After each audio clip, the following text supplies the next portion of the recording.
très honnêtement, la France a fait preuve d'ouverture en acceptant la création de cette commission bilatérale.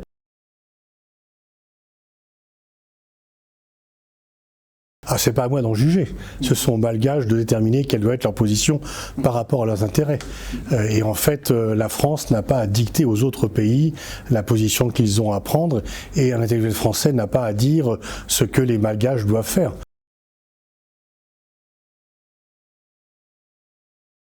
C'est votre choix souverain, nous ne sommes pas d'accord avec cela, vous n'êtes pas d'accord avec le nôtre puisque vous avez fait un choix différent.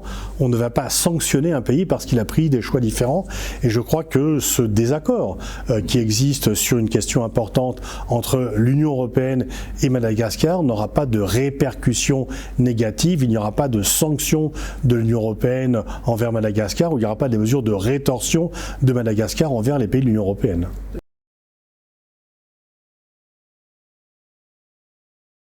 Disons que Madagascar n'est pas au premier plan, comme le sont les pays qui sont sur le continent européen, Madagascar n'accueille pas de réfugiés ukrainiens par exemple. Effectivement, comme nous sommes dans un monde globalisé, ce qui se passe au loin vous atteint quand même, mais de façon nettement moindre.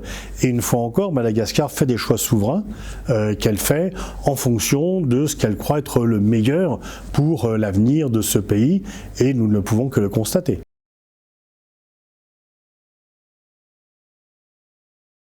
Non, si vous vouliez vous rapprocher davantage de la Russie, vous auriez approuvé cette guerre, ce que vous n'avez pas fait. Quelques pays, une poignée, qui ne sont pas des plus sympathiques, comme la Syrie, la Corée du Nord ou la Biélorussie, ont approuvé la guerre. Ce n'est pas le cas de Madagascar. Donc on voit que, principalement sur le plan sécuritaire, la Russie essaye de faire un retour en Afrique. Je ne suis pas sûr qu'elle ait grand-chose à offrir en termes de développement, puisque elle-même n'est pas vraiment un pays extrêmement riche, et que dans le passé, elle avait une offre sécuritaire à faire du temps de l'Union soviétique, que le modèle de développement que l'Union soviétique offrait aux pays africains a échoué à peu près partout.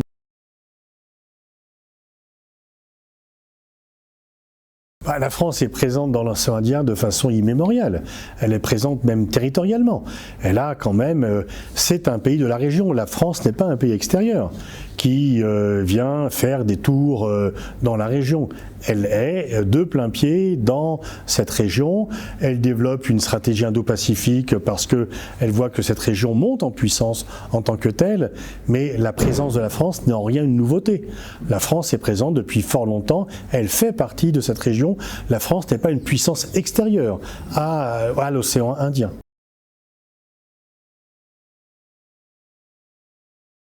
Disons, il faut sortir du schéma où Madagascar n'aurait qu'un seul partenaire. En fait, on est dans un monde globalisé aujourd'hui. Tous les pays ont des relations avec de multiples pays.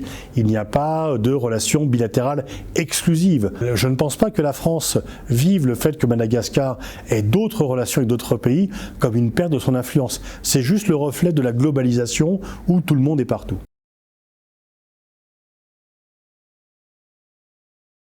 Non, enfin, disons qu'il y a une commission bilatérale qui a été mise en place, dont c'est un succès pour les deux. Je pense que, très honnêtement, la France a fait preuve d'ouverture en acceptant la création de cette commission bilatérale. Il faut laisser les membres de cette commission travailler.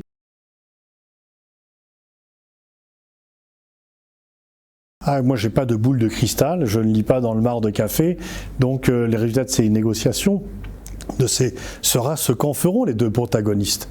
Il y a pour l'instant des points qui sont à la fois convergents et d'autres qui sont divergents. Les négociations vont continuer et je pense qu'on est entre partenaires intelligents et qu'on trouvera le point d'équilibre entre les positions des uns et des autres.